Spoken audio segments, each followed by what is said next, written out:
Hi friends, मैं हूं आपका अपना प्रतीक और आज हम लोग देखने वाले हैं मैं कौन हूं भगवान रमन महर्षि के द्वारा दिए गए उपदेशों का संग्रह। उससे पहले कुछ उसके बारे में जान लेते हैं।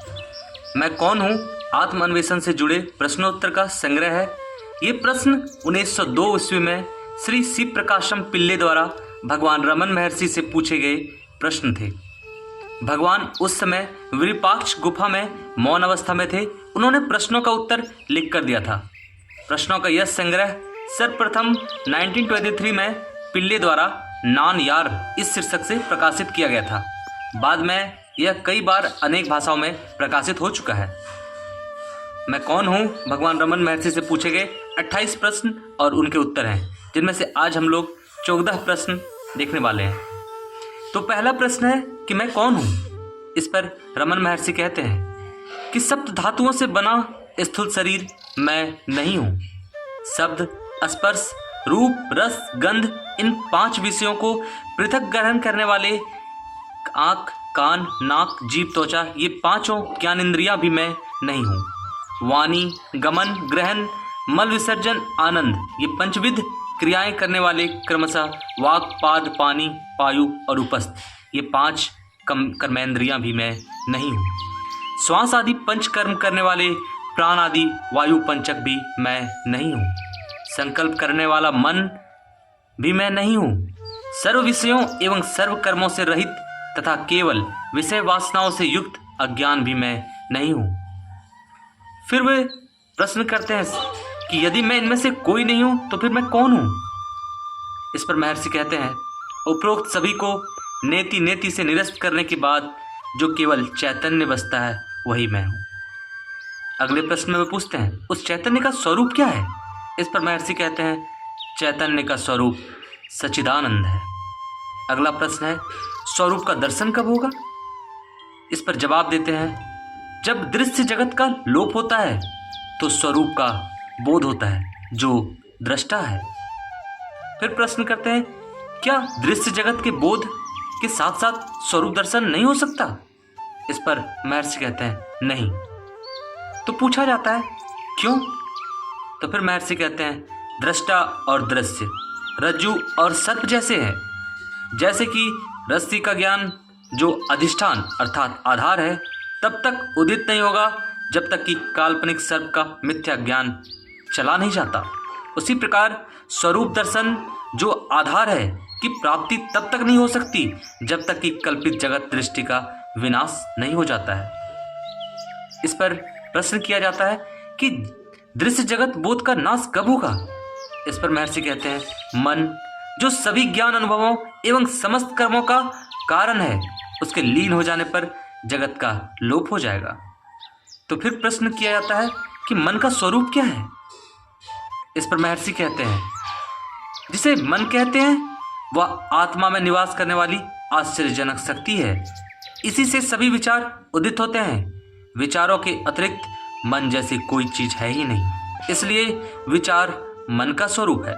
विचारों के अतिरिक्त जगत का कोई अलग अस्तित्व नहीं है। गहन निद्रा में जब कोई विचार नहीं होता तब कोई जगत भी नहीं होता है। जागृत एवं स्वप्न की अवस्थाओं में जब विचार होते हैं तब जगत भी होता है। जैसे मकड़ी स्वयं जाल बुनती है तथा पुनः उसे वापस खींच लेती है, उसी प्रकार मन जगत को प्रतिबिंबित करता है तथा पुनः स्वयं में स्थिर कर लेता है। मन जब स्वरूप के बाहर आता है तो जगत प्रकट होता है, इसलिए जब जगत प्रकट होता है तब स्वरूप प्रकाशित नहीं होता है, और जब स्वरूप प्रकाशित होता है तब जगत अप्रकट हो जाता है। जब कोई मन के स्वरूप की खोज करता है तो मन विलुप्त हो जाता है और आत्मा ही शेष रह जाती है। निरंतर मन का अस्तित्व सदैव किसी स्थूल पर अवलंबित है, वह अकेला नहीं रह सकता। यह मन है जिसे सूक्ष्म शरीर या जीव कहते हैं। इस पर अगला प्रश्न पूछा जाता है कि मन के स्वरूप को समझने के लिए अन्वेषण का पथ क्या है।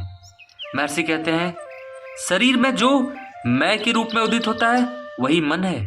जब कोई खोज करता है कि सर्वप्रथम मैं का विचार शरीर में कहाँ से उदित होता है तो उसे पता चलता है कि यह हृदय से उदित होता है। वह मन के उदित होने का स्रोत है। यदि कोई लगातार मैं सोचता है तो भी वह उस स्थान पर पहुंच जाएगा। मन में उदित होने वाले समस्त विचारों में मैं का विचार प्रथम है। प्रथम व्यक्ति सर्वनाम के उदित होने के बाद ही द्वितीय एवं तृतीय सर्वनाम प्रकट होते हैं। प्रथम व्यक्तिक सर्वनाम के बिना द्वितीय या तृतीय नहीं हो सकती। इस पर अगला प्रश्न पूछा जाता है कि मन को स्थिर या शांत कैसे किया जाए। इस पर महर्षि कहते हैं, मैं कौन हूं कि अन्वेषण के द्वारा ही मन शांत होगा। मैं कौन हूं का विचार सभी अन्य विचारों को नष्ट कर देगा तथा जिस प्रकार सब जलाने के लिए प्रयुक्त डंडा अंत में स्वयं भी जल जाता है, उसी प्रकार वह स्वयं भी नष्ट हो जाता है। तब वह स्वरूप दर्शन होता है। अगले सवाल में पूछते हैं कि मैं कौन हूं के विचार को सदैव पकड़े रहने का तरीका क्या है। महर्षि बताते हैं, जब दूसरे विचार उदित होते हैं तो व्यक्ति को उन पर ध्यान नहीं देना चाहिए, बल्कि अन्वेषण करना चाहिए कि वे विचार किसके लिए उदित होते हैं। चाहे जितने भी विचार उदित होते हैं तो क्या फर्क पड़ता है। जैसे ही कोई विचार उदित होता है, व्यक्ति को तत्परता से खोज करना चाहिए कि किसके लिए विचार उदित हुआ। उत्तर आएगा, मेरे लिए। इस पर जब व्यक्ति खोज करता है कि मैं कौन हूं, तो मन अपने स्रोत में वापस चला जाता है और उदित हुआ विचार शांत हो जाता है।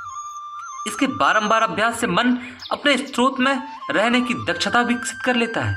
मन जो सूक्ष्म है, जब बुद्धि एवं ज्ञान इंद्रियों के द्वारा बाहर जाता है तो स्थूल नाम रूप प्रकट होते हैं, और जब यह हृदय में निवास करता है तो नाम रूप विलुप्त हो जाते हैं।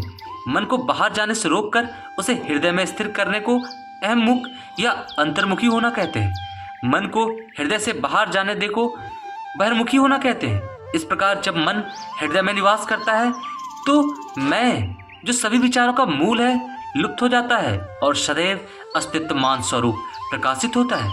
व्यक्ति चाहे जो भी करे, उसे बिना मैं के अहंकार के करना चाहिए। जब कोई इस प्रकार से कर्म करता है तो उसके समक्ष सब कुछ शिव स्वरूप के रूप में प्रकट होगा। अगले प्रश्न में पूछा जाता है कि क्या मनोनिग्रह के दूसरे उपाय नहीं है। इस पर महर्षि कहते हैं, आत्मविचार के अतिरिक्त कोई और उपयुक्त उपाय नहीं है। यदि दूसरे उपायों से मन नियंत्रण का प्रयास किया जाता है तो लगता है कि मन नियंत्रित है, किंतु वह पुनः प्रकट हो जाता है।